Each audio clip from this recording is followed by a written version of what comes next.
15 opening acts better than the headliner. Every touring musician starts somewhere.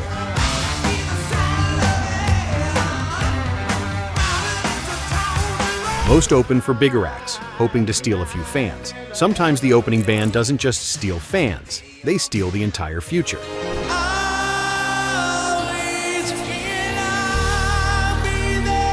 Here are 15 opening acts who became bigger than the headliner. Number 15, Queen.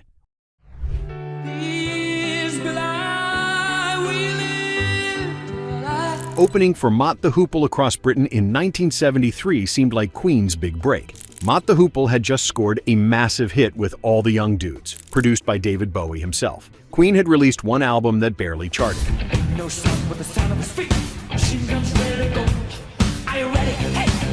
The tour put them in front of thousands, but Mott the Hoople remained the stars everyone paid to see. Freddie Mercury's theatrical performances and Brian May's guitar symphonics hinted at something extraordinary, but radio hadn't caught on yet.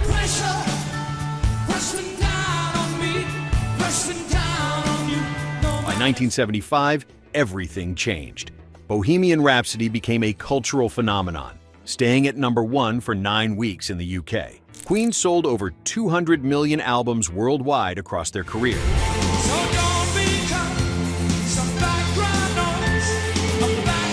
Mott the Hoople dissolved in 1974, achieving cult status but never matching Queen's global domination.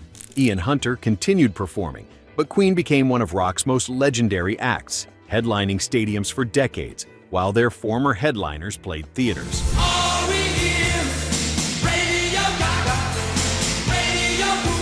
Number 14, Van Halen.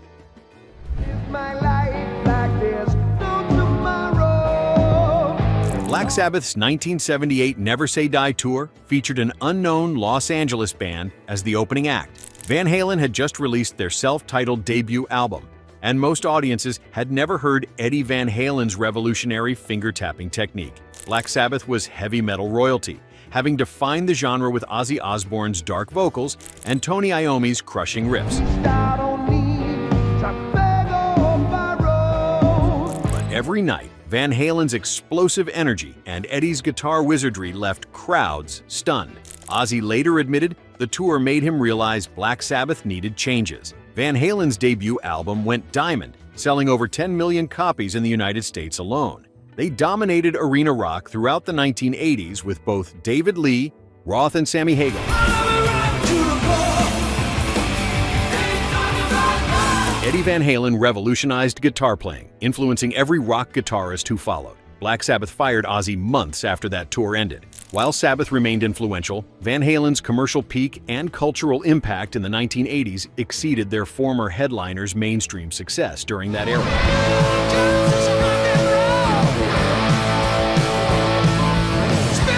Number 13, Guns N' Roses.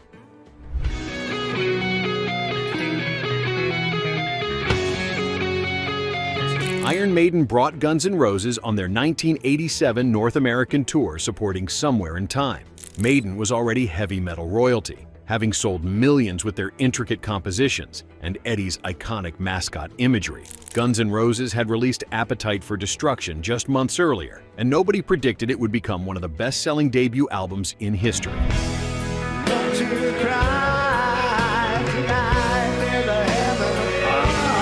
Maiden's fans initially rejected the raw, dangerous Los Angeles upstarts. Bottles flew, Axl Rose stalked stages like a caged animal, while Slash delivered bluesy solos that contrasted Maiden's galloping precision. Appetite for Destruction sold 30 million copies worldwide, making it one of rock's biggest albums ever. Guns N' Roses dominated MTV and radio, crossing into mainstream culture beyond metal's boundaries.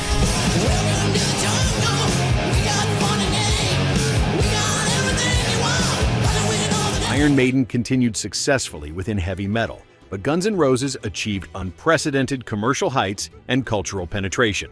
The opening act became the biggest rock band on the planet by 1991, while Maiden remained beloved but confined to metal's dedicated fan base, rather than achieving pop culture dominance.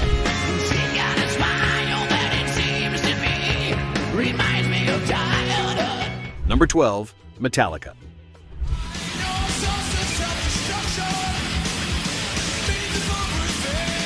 Ozzy Osbourne's 1986 Ultimate Sin Tour needed an opening act. Metallica had released Master of Puppets months earlier, building a devoted following through relentless touring and underground tape trading.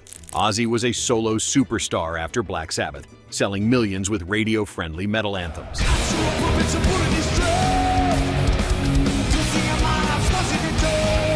Metallica delivered uncompromising thrash metal with zero commercial concessions. Their complex arrangements and James Hetfield's machine gun riffing represented metal's aggressive evolution. Many Ozzy fans initially dismissed them as too extreme, but others recognized something revolutionary happened.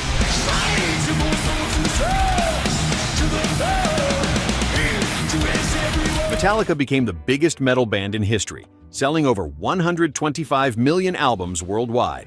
The Black Album alone sold 31 million copies, and they headlined stadiums globally for decades. Ozzy maintained success, but Metallica's influence reshaped metal entirely, spawning thousands of thrash bands and dominating both underground credibility and commercial triumph.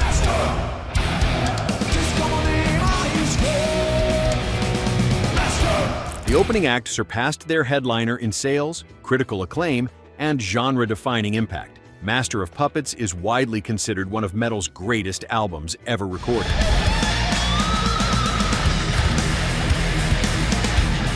Before we get to the top 11, which opening act surprised you most? Ever seen an opening band completely steal the show? Drop a comment and let us know where you're watching from. Number 11, Aerosmith.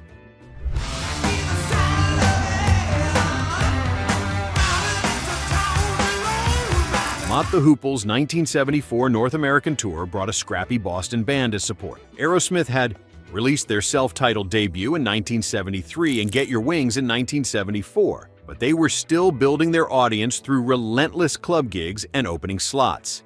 Mott the Hoople was riding high on All the Young Dudes and multiple successful albums.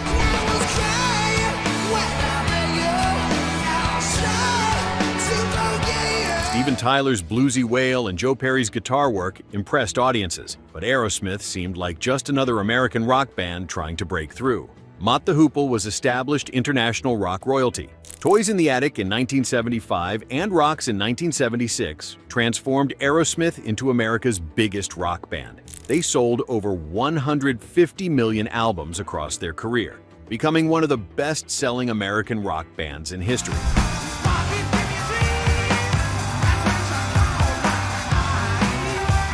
Dream On became a rock anthem, and their 1980s comeback with Run DMC brought them to new generations. Mott the Hoople dissolved in 1974, and while Ian Hunter maintained a respected solo career, Aerosmith headlined stadiums for 5 decades, completely eclipsing their former headliners in commercial success and cultural impact.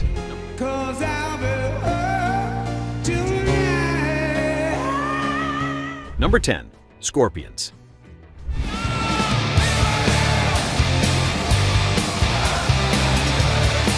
UFO's late 1970s. American tours featured German rockers Scorpions as opening support. UFO was hugely popular in Britain and building a strong American following with Michael Schenker's guitar pyrotechnics and Phil Mogg's vocals. Scorpions had released several albums in Europe, but remained virtually unknown in America.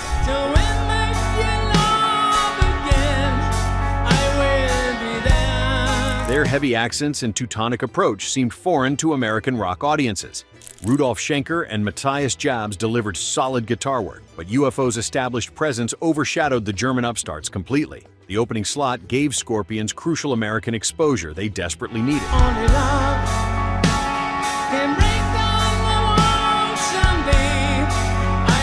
Love at First Sting in 1984 sold over 6 million copies in America alone, powered by Rock You Like a Hurricane and Still Loving You. Scorpions sold over 100 million albums worldwide, becoming one of rock's most successful European export. They headlined stadiums globally and remained consistently popular for 4 decades.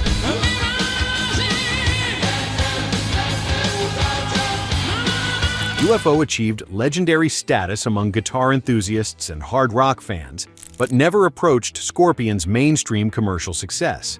The opening act surpassed their headliners exponentially, becoming international superstars while UFO remained cult heroes. Number 9. The The Jimi Hendrix Experience.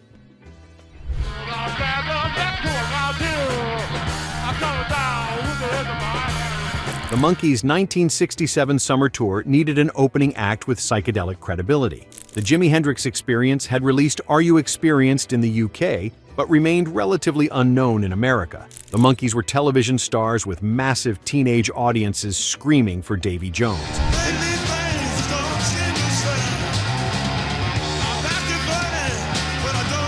Hendrix opened 7 shows, delivering mind-bending guitar solos and sexually charged performances completely wrong for the family-friendly crowd. Parents complained. Teenagers stared confused.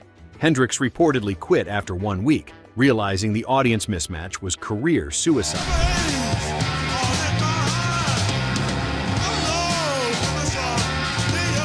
Hendrix became rock's most influential guitarist, revolutionizing what the instrument could achieve. Are You Experienced is considered one of rock's greatest debut albums. He headlined Woodstock 2 years later, delivering the most iconic performance in festival history.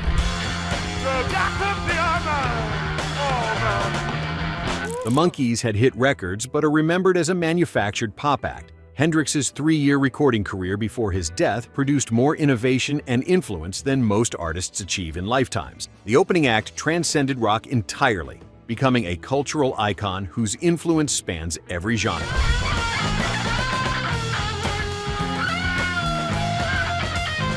Before we continue, which pairing seemed most mismatched? Ever wondered how these bookings even happened? Drop your thoughts in the comments. Number 8. Nirvana.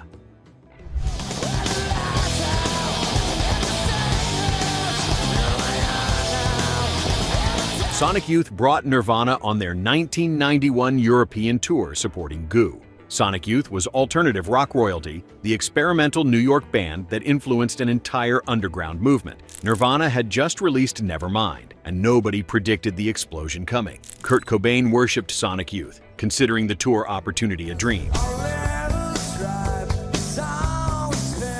Sonic Youth's dissonant experimentalism appealed to art rock audiences. Nirvana's more accessible grunge hooks were still forming their cultural impact. The opening act seemed appropriately positioned below their influential headliners. Nevermind sold over 30 million copies, knocking Michael Jackson off the Billboard #1 spot and changing rock forever.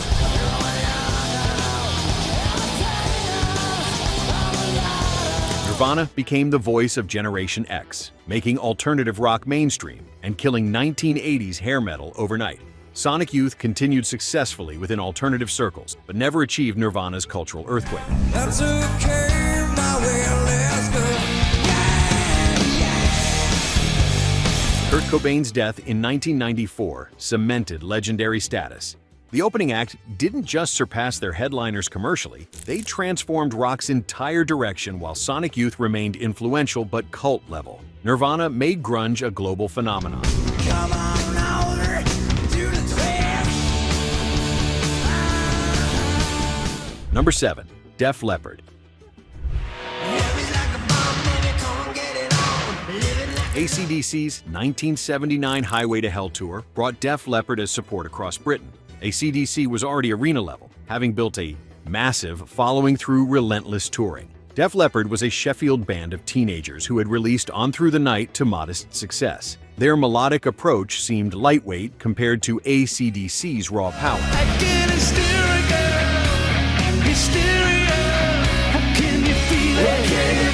Angus Young's stripped-down rock and roll dwarfed Def Leppard's more polished sound. The opening slot gave them exposure, but nobody expected them to challenge AC/DC's dominance in rock's hierarchy. Pyromania sold 10 million copies in 1983, and Hysteria sold over 25 million copies worldwide, becoming one of rock's biggest albums ever.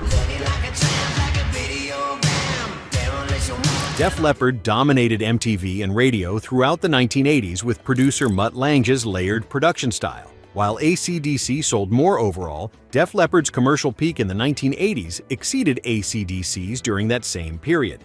They became the biggest rock band in the world from 1983 to 1988, headlining stadiums globally while pioneering the polished arena rock sound that defined the decade.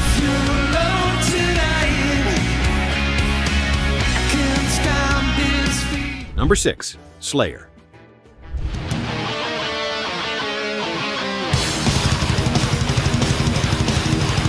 Judas Priest's 1986 Turbo Tour brought Slayer as opening support across North America. Priest was headlining arenas, having pioneered heavy metal and sold millions of albums. Slayer had released Rain and Blood months earlier, delivering the most extreme metal most audiences had ever heard.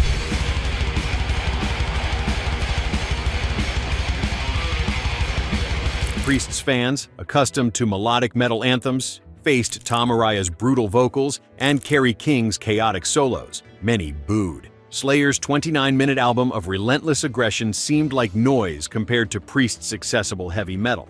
The opening act appeared too extreme to achieve mainstream success.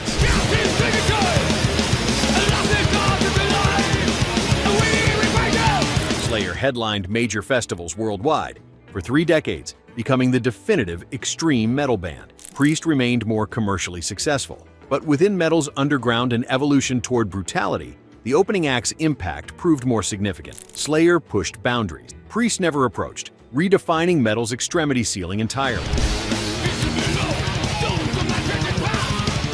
Number 5. Kiss.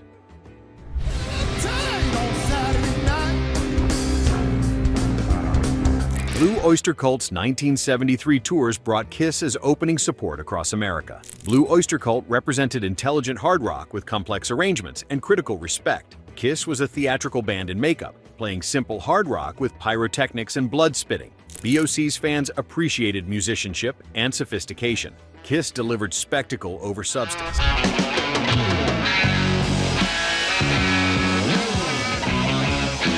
The headliners seemed destined for longer careers through musical credibility. Kiss appeared to be a gimmick that would fade quickly once audiences tired of the makeup and fire-breathing theatrics. Kiss sold over 100 million albums worldwide, becoming one of rock's most successful merchandising empires.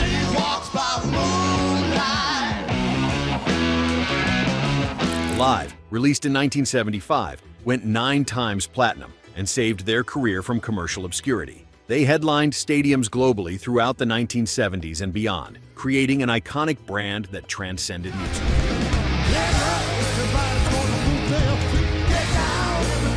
Blue Oyster Cult achieved cult status and continued touring, but never approached Kiss's commercial dominance or cultural impact. The opening act's spectacle proved timeless, while the headliners remained respected but commercially overshadowed. Kiss's business model revolutionized rock merchandising entirely.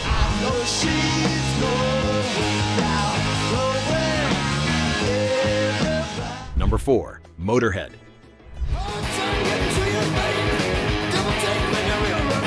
Ozzy Osbourne's 1980 Blizzard of Oz tour brought Motörhead as support across Britain and Europe. Ozzy was rebuilding his career after being fired from Black Sabbath, touring behind his successful solo debut with guitarist Randy Rhoads. Motörhead had released Ace of Spades in 1980, but they remained underground cult favorites.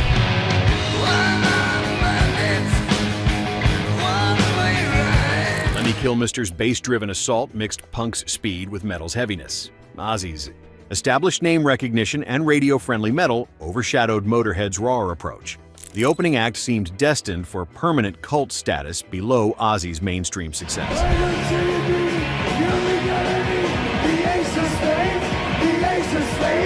Motörhead became one of rock's most influential bands, directly inspiring thrash metal, speed metal, and punk metal crossover. Lemmy became rock's ultimate icon, and Ace of Spades became a cultural anthem. Motörhead released 22 studio albums across 4 decades, headlining festivals worldwide until Lemmy's death in 2015. That's the way I like it.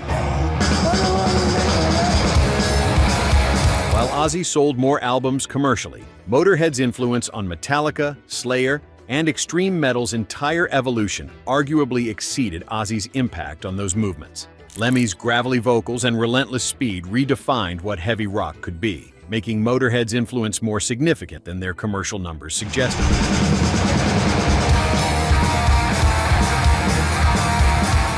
Number 3. Iron Maiden.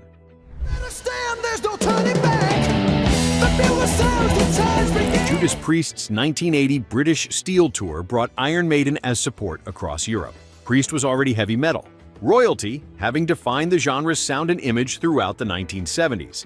Iron Maiden had just released their self-titled debut with Paul Di'Anno on vocals, building a massive following through London's new wave of British heavy metal movement.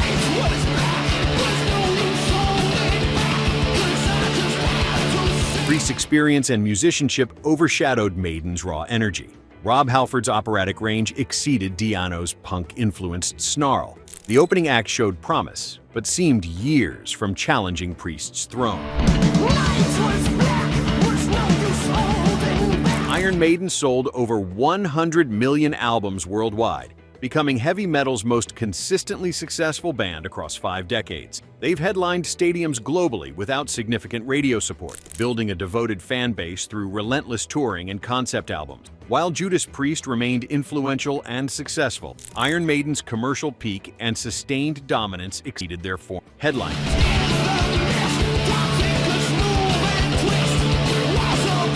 Maiden's Eddie mascot became metal's most recognizable symbol. Bruce Dickinson's vocals and Steve Harris's bass-driven compositions created metal's most epic catalog. The opening act surpassed their headliners in longevity, sales, and global impact.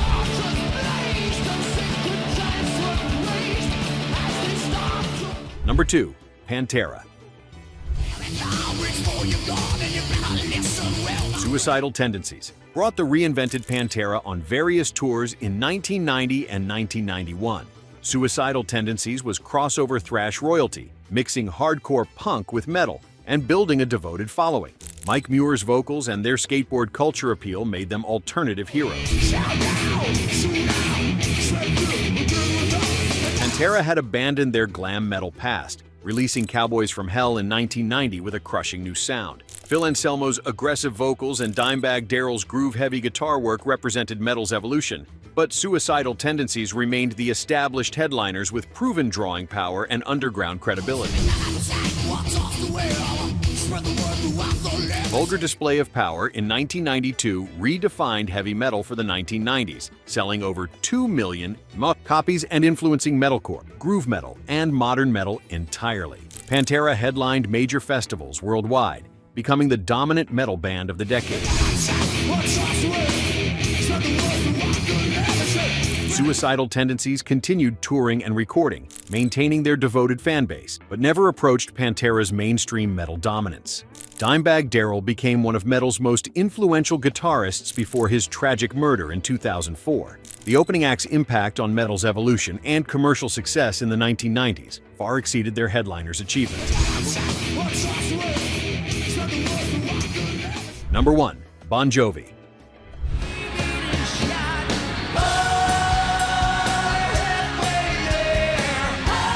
Rat's 1984 Out of the Cellar tour needed opening acts across America. Rat was exploding commercially, their debut album eventually selling 3 million copies with hits like Round and Round dominating MTV. Bon Jovi had just released their self-titled debut to minimal success.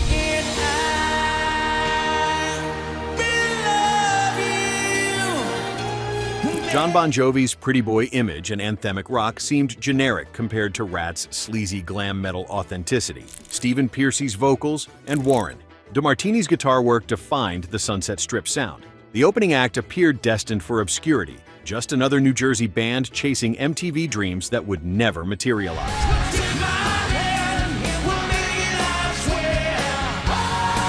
Slippery When Wet in 1986 sold 28 million copies worldwide, making Bon Jovi one of the biggest rock bands on the planet. Livin' on a Prayer and You Give Love a Bad Name became generational anthem. They headlined stadiums globally for 4 decades, crossing into pop culture mainstream.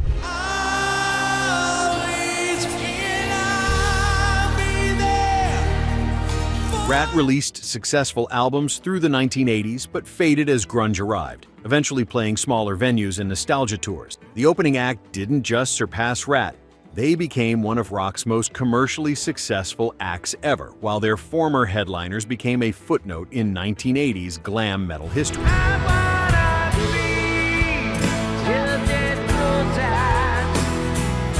The reversal was complete and devastating.